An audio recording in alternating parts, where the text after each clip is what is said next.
Hello everybody and welcome back to Very Biased Opinions for yet another round of Premier League predictions. We are up to round number 16 and we're not going to delay any further. It's straight into the first match. Thomas, what do we got?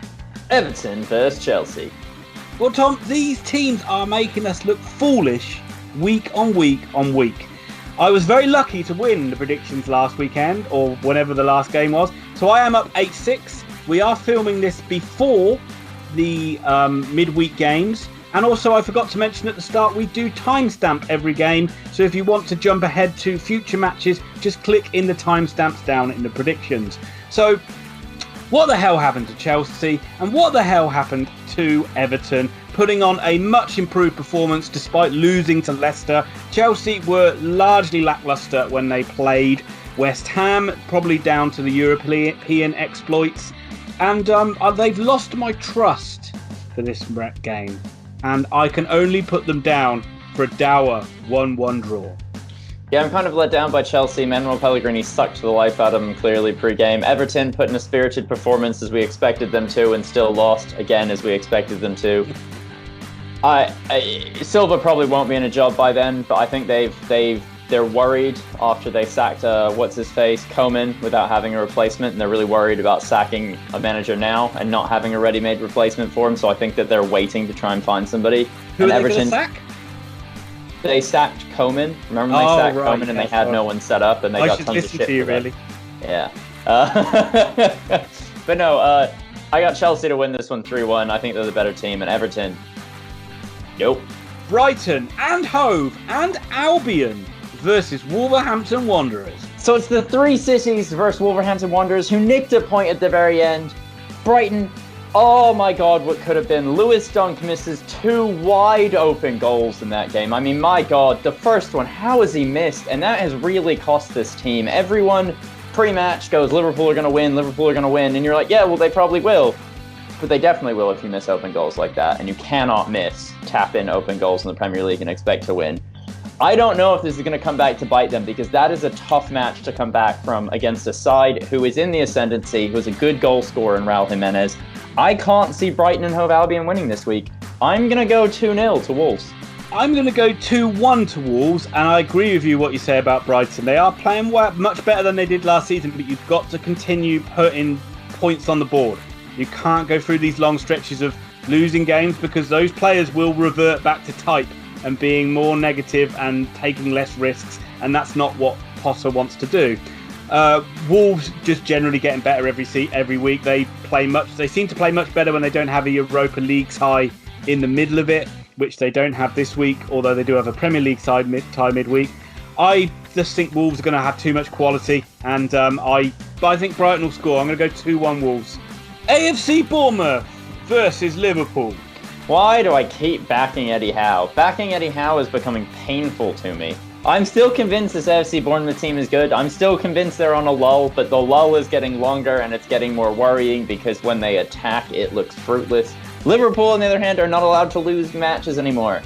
It's one of Boris Johnson's big promises for the election, is he promises Liverpool won't lose this season, as does Labour's candidate. That's why we're voting Green in this election. Honestly, though, I got Liverpool to win this because betting against Liverpool is a stupid idea. Away from home, they're going to win 2-0. Well, obviously, climate change is a hoax. Doesn't exist. Continue polluting the planet. Very biased opinions, listeners. At what point does this... And talk about polluting. Bournemouth performances are polluting the Premier League. At what point does this start to become a worry, especially as teams at the bottom are winning and Bournemouth are sliding further and further down? Of course you have to back Liverpool. They are too good. They never bloody lose. And it's fucking frustrating. No matter how average they seem to play, teams just don't seem to be able to beat them. And they'll win 2-1 because that seems to be the only score they can win by these days. Tottenham Hotspur versus Burnley. Hallelujah! Jose Mourinho is back. And he is back and he is curing players and making miracles all around Tottenham Hotspur Stadium. Look what he's done to Dele Alli. This was a guy that could barely even walk under Pochettino, and now he's back playing the scintillating football that won him the MK Dons Player of the Year a few years ago. Coming up against this Burnley side that are not a very good side away from home. I don't think they've won a game, or they might have won one game, but generally they've not been good away from Turf Moor. I'm going Spurs 3-1, because they do have a habit of losing goals. Yeah, I'm going to go with 2-1. I don't trust them to keep a clean sheet, but I equally don't trust Burnley to beat this Spurs side. Thomas, watch out! The Eagles are coming, because Watford are taking on Crystal Palace. Watford, you absolute arse clowns. Well done for losing a match that you easily could have won, throwing it all away, losing 2-1 and sacking your manager in what is the 5th shortest tenured manager in Premier League history. You guys are looking cut adrift. How you stay in this league is beyond me. Equally, Palace are in the league. They are playing football in the league. They won this week, didn't they? They won. Yeah. They beat Burnley, a really good one. It's obviously, again, before the midweek games, they beat Burnley on the previous Saturday. And Zaha, I think, scored the winning goal, which is good to see for them. They love playing away from home. Watford hate playing football. Palace 1, Watford 0. Watford, there's just clearly no thinking going on at that club. It's, to go through 2 managers already, it's just absolutely clueless. Again, just feel sorry for the fans. They're just paying all the money, turning out to watch the football club, and they're producing shocking performances, and they've given them nothing to go on this season. Palace are very good away, doing very well under Roy Hodgson, and of course you're going to back them. I think they'll win 2-0. Okay, everybody, just a quick break here. Please like and support our channel. We are on a drive for 1,000 subscribers, so hit that subscribe button, ding that bell. Click the like, we live on them, and just keep supporting us. We really appreciate it. We really like the negative comments. They're probably our favorite. They don't make a lot of sense a lot of the time, but we still appreciate that you took the time out of your day to watch us for 20 minutes and then tell us why we were wrong for wasting your day. Please also click subscribe. Also, please, we are sponsored by Grandstand Bettors. Grandstand Bettors. Go to them. They're better at this than we are. Oh my God, so much better. Squid picking football matches has a better record than us, so it's up in the air. Besides that, everything is time-stamped. Please take a look at our social media links below. Sometimes I work on them, sometimes I don't. It depends how busy the week is. And with all that said, and all this guff over with, Aston Villa versus Leicester City. Again, this is going to be a difficult one to pick. Leicester obviously on a unbelievable run. I think they've won 6 games in a row. Although they left it late to beat Everton in the last game, they eventually got into their stride, and really they were a superior side once they hit their straps. Iheanacho making a big difference in that game out of absolutely nowhere. He still exists. Yeah. Villa had a very good result against Man United. They tend to play their best football against the better sides, and I think this one will be a close Midlands derby, but unfortunately for Villa, it's Leicester going to win by 3-1. Wow. Although I must say, Jack Grealish is playing amazing. Oh, it's absolutely ridiculous. Get him in the England team. Get Ross Barkley out of the England team. Is it that complicated? Is this rocket science? I think that's definitely going to happen this time now. It's a while till England play again, isn't it? So. Honestly, if it doesn't happen, you're going to start to get that whole nepotism, he only picks his favorite players thing going on again, which, no offense, no England manager needs a storyline going into any tournament, because the media is going to make one up anyway. Don't give them a real one. Let them try and, sting you with some hoax, like bribery or sleeping with some random... give us some fun. Anyway, look, enough of that. I was just going to say, you are not allowed to question the profit of Gareth Southgate. I apologise to the waistcoat. That being said, Villa continue to play good football, and they actually got a mildly good result. They probably could have beaten Man United. Man United had another spell where they got 2 goals and did very little else around it, whilst claiming that they were progressing as a football club. Leicester have looked nothing short of amazing. I fear for Leicester, though, because they are not Liverpool. And I look at this Leicester team, and at some point, someone is not going to play the best football of their careers. At some point, Jamie Vardy just isn't going to be able to make 60 sprints the length of the pitch to win the ball. And I'm going to say it happens this week. I'm going to say Aston Villa are here, and they're here to play. I'm going Aston Villa 1, Leicester City 1. I love it. He's talking up Villa, and only puts them for a draw. Oh, this one I've been waiting for. Newcastle United versus Southampton. I mean, it's your two prodigal sons. Southampton got a result. Absolutely no idea where that came from. Literally not got a clue. James Ward-Prowse with a great free kick to win it at the end, but Jesus, what the hell is happening? Honestly, I could sit here in disbelief for an extremely large amount of time. And then, did Newcastle win? I'm trying to get my results up. I remember. No, they too. Yes, right. This is the game that I was convinced they won, but they actually drew. Newcastle. Steve Bruce, you're doing a good job. I hate my life. That being said, this is going down as a 0-0 draw. Danny Ings and James Ward-Prowse are the only two good things at Southampton, and unfortunately they are like the gatekeepers keeping poor Ralph Hasenhüttl locked up as a prisoner at that club. Steve Bruce is a messiah, but are Newcastle going backwards under Bruce? Because last year they beat Man City, and this year they only got a lucky draw. So you make your own mind up. My mind is made up, and it's no, they're moving forward, flying, rocketing, skyrocketing, because he is the second coming of Kevin Keegan. Yeah, honestly, I will love it if we beat And Newcastle will win this game. 3-0. Wow, a battering. Norwich, the Sheffield United. Oh god, Sheffield United, they just continue to be very, very, very, very, very good. Picking up points in every game. When they're not at their best, they still manage to get draws. Scoring first in most of the games they play as well, which just makes a hell of a difference. Mousset, I thought he was injured against Man United, but he came back and scored after 2 minutes against Wolves. Yeah. Chris Wilder, I mean, what a job he's doing. Here's a picture of him falling over, sliding to celebrate Oxford winning the playoff final against York. I'll let you talk about Norwich because I'm all on the Sheffield United bandwagon, and I'm backing Wilder's boys to win 2-1. Yeah, so Norwich had a 2-2 draw against the Arsenal, somehow finding a way not to beat one of the worst teams in the league. And this followed a 2-0 victory over Everton. And it was going to be two dumpster fires having gasoline poured on them, but they only got one dumpster fire with Everton pouring gasoline. The other one, they just fanned the flames. And I am not sold by this Norwich side in any way, shape, or form. They seem to turn up to a couple games every month or so, and the rest of them, they are nothing short of woeful. Farke is a good manager, Pukki is clearly a good striker, but this Sheffield United side are too well drilled to let that affect them. I've got Norwich 0, Sheffield United 1. That is the key factor, isn't it? Well drilled. Norwich just have mistakes in them at the back. West Ham United versus Arsenal. Well, let's see if Manuel Pellegrini is still in a job at this point, and if he can suck a bit more of the life out of him. Freddie Ljungberg, such a happy man, such a good figure, such a legend of the club. He is going to age irreparably over the couple weeks he's in charge. This is not a club anyone clearly wants to manage. They had no idea who they were going to hire. They finally sack Unai Emery, and no one is there.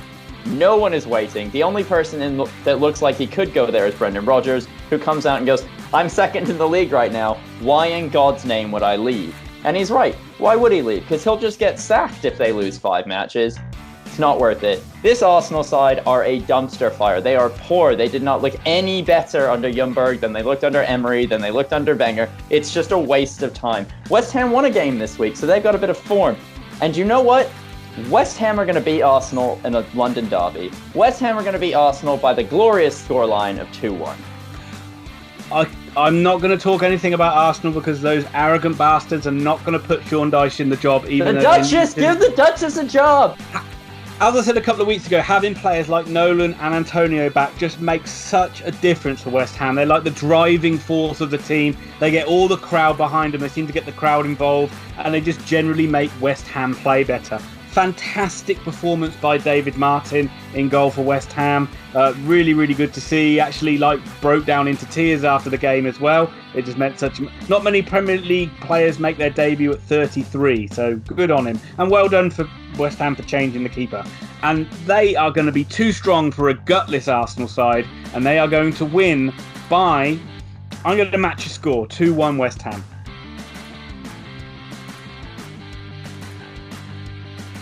But let's not talk any more nonsense about 2-1 scores and managers who should be in jobs and not in jobs, because I don't want to hear about it.